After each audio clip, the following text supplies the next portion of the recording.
தமிழ் நெஞ்சங்களுக்கு ஆஸ்ட்ரோ தமிழ் மகளின் இனிய வணக்கங்கள். இன்றைய பதிவில் தீதும் நன்றும் பிறர் தர வாரா, எண்ணம் போல் வாழ்க்கை, இப்படிலாம் சொல்லுவாங்கங்க. நாம் எடுக்கும் முடிவுகள் தான், நம்முடைய சிந்தனை செயல் தான் நாம் அடைகின்ற துன்பத்துக்கும் இன்பத்துக்கும் காரணம்னு இந்த விஷயங்கள் சொல்லுதுங்க. அப்போ நம்ம எந்த விஷயத்தில் எப்படி முடிவெடுத்தால் அது நாம் நினச்ச மாதிரி பாசிட்டிவாக அமையும், அதனை நாம் தெரிஞ்சு கொள்ளணும் இல்லையா? நாம் எடுக்கக்கூடிய முடிவுகள் முக்கியமாக ஒரு 3 விஷயத்தில் எடுக்கக்கூடிய முடிவுகள் வாழ்க்கையவே மாற்றி விடுங்க. அப்படிப்பட்ட முடிவுகள் என்ன? ஒவ்வொரு ராசிக்கும் இதை பற்றி தான் பார்த்துக்கிட்டு வரோம். இன்றைய பதிவில் மிதுன ராசியில் பிறந்தவங்களுக்கு இந்த 3 விஷயத்தில் முடிவுகள் தவறாக எடுத்துவிட்டால் வாழ்க்கையும் தவறாக போய்விடுங்க. அப்படிப்பட்ட முடிவுகள் பற்றி தான் இந்த பதிவில் பார்க்க போகிறோம். பதிவினை முழுமையாக பாருங்கள். பதிவு பிடிச்சிருந்தா லைக் பண்ணி கமெண்ட் பண்ணி மற்ற நண்பர்கள் உறவினர்கள் பயன்பெற அவங்களுக்கும் ஷேர் பண்ண மறந்துடாதீங்க.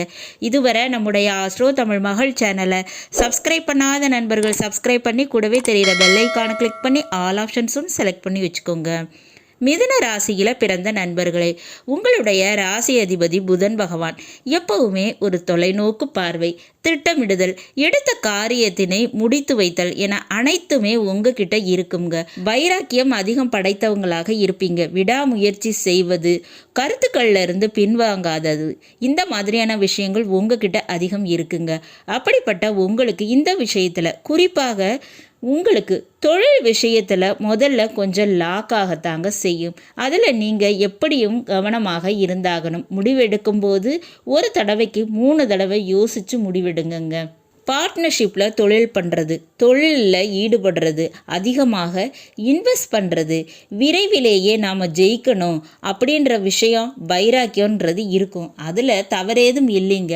ஆனாலும் செஞ்ச தொழிலை விட்டவனும் கெட்டான், தெரியாத தொழிலை தொட்டவனும் கெட்டான்னு சொல்லுவாங்க. அப்படிப்பட்ட பழமொழியை நீங்கள் உணர்ந்து தொழில் விஷயத்தை பண்ணணுங்க. அப்படி இருந்தால் தான் தொழில் விஷயத்தில் நீங்கள் ஜெயிக்க முடியும். 2வதாக பார்த்தோம்னா தாய் தந்தைக்கு செய்யக்கூடிய கர்மா, கடமை, அதை நீங்கள் எடுத்து செய்வீங்க. அவங்கள நல்லாவே கவனிச்சுக்குவீங்க. அவங்களுக்கு செய்ய வேண்டிய பணிகள் இதெல்லாம் உங்களுக்கு அதிகமாக இருக்கும். அப்படிப்பட்ட விஷயத்தில் நீங்கள் நல்லாவே செய்வீங்க. ஆனாலும் இந்த பரம்பரை தொழில் வேலை இது அமையணும். அதுபோல் தாய் தந்தை விஷயத்தில் அவங்கக்கிட்ட இருந்து வாங்க வேண்டிய பழிச்சொல் அப்படின்றது உங்களுக்கு கிடைக்குங்க. அதுவும் குறிப்பாக குடும்ப உறுப்பினர்கள் கூட உங்களுக்கு அவங்களோட சம்மந்தப்பட்ட ஒரு நிகழ்ச்சியில் ஒரு ஃபங்க்ஷன் போன்றவற்றை நீங்கள் பொறுப்பெடுத்து செய்யும்போது நடத்தும்போது குடும்ப விஷயங்களை குடும்ப விழாக்களை நீங்கள் நடத்துவது போன்ற விஷயம் செய்யும்போது அதில் கொஞ்சம் பிரச்சனைகள் வர சான்சஸ் இருக்குங்க. அதுபோல் இதை கவர்மெண்ட் ஜாபுக்கு ட்ரை பண்ணும்போது நீங்கள் கவனமாக இருக்கணும். தந்தை வழி சொத்துக்கள் வருங்க. அதாவது அப்பாவோட தொழில் உங்களுக்கு வரும். பூர்வீக சொத்து, தொழில் விஷயம் இதையெல்லாம் நீங்கள் எதிர்பார்த்து நிறையவே போராட வேண்டி இருக்குங்க.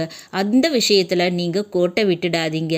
அதில் கொஞ்சம் கவனம் தேவை. அதாவது பூர்வீக சொத்து, பூர்வீக தொழில், குடும்ப உறவு, இந்த விஷயங்கள்ல எல்லாம் கவனம் தேவைன்னு சொல்ல வர்றேன். 3வதாக பார்த்தோம்னா நிச்சயமாக மிதுன ராசியில் பிறந்த நீங்கள் வெளிநாடு போகணும் அப்படின்ற ஒரு ஆசை, எண்ணம், கனவுன்றது இருக்கும்.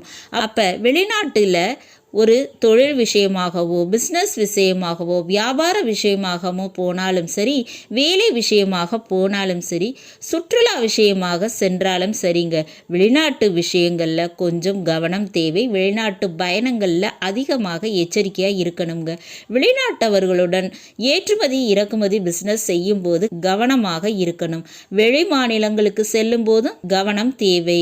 வண்டி வாகன விஷயங்கள்லையும் இது பொருந்துங்க. அதாவது வண்டி வாகனம் வாங்கி விற்கிறது, இந்த விஷயத்தில் நீங்கள் எச்சரிக்கையாக கவனமாக இருக்கணுங்க. இந்த மாதிரியான விஷயங்களை எல்லாம் நீங்கள் கவனமாக முடிவு எடுக்கும்போது நிச்சயமாக உங்களுடைய வாழ்க்கை சுமூகமாகத்தாங்க இருக்கும். அப்போ இந்த 3 விஷயத்தில் நீங்கள் கவனமாக இருந்துக்கோங்க. நல்லது நண்பர்களே, இந்த பதிவில் நாம் மிதுன ராசியில் பிறந்த நண்பர்களுக்கு வாழ்க்கையை மாற்றக்கூடிய 3 முக்கியமான விஷயங்களில் எடுக்கக்கூடிய முடிவுகள் குறித்து பார்த்தோம். பதிவு உங்களுக்கு பிடிச்சிருக்கும்னு நினைக்கிறேன். பிடிச்சிருந்தா லைக் பண்ணி கமெண்ட் பண்ணி மற்ற நண்பர்கள் உறவினர்கள் பயன்பெற அவங்களுக்கும் ஷேர் பண்ண மறந்துடாதீங்க. இதுவரை நம்முடைய ஆஸ்ட்ரோ தமிழ் மகள் சேனலை சப்ஸ்கிரைப் பண்ணாத நண்பர்கள் சப்ஸ்கிரைப் பண்ணி கூடவே தெரியுற பெல் ஐகானை கிளிக் பண்ணி ஆல் ஆப்ஷன்ஸும் செலக்ட் பண்ணி வச்சுக்கோங்க. மீண்டும் ஒரு நல்ல வாய்ப்பினில் உங்கள் அனைவரையும் சந்திக்கிறேன். அதுவரை ஆஸ்ட்ரோ தமிழ் மகளின் அன்பு கலந்த வணக்கங்கள். நன்றி.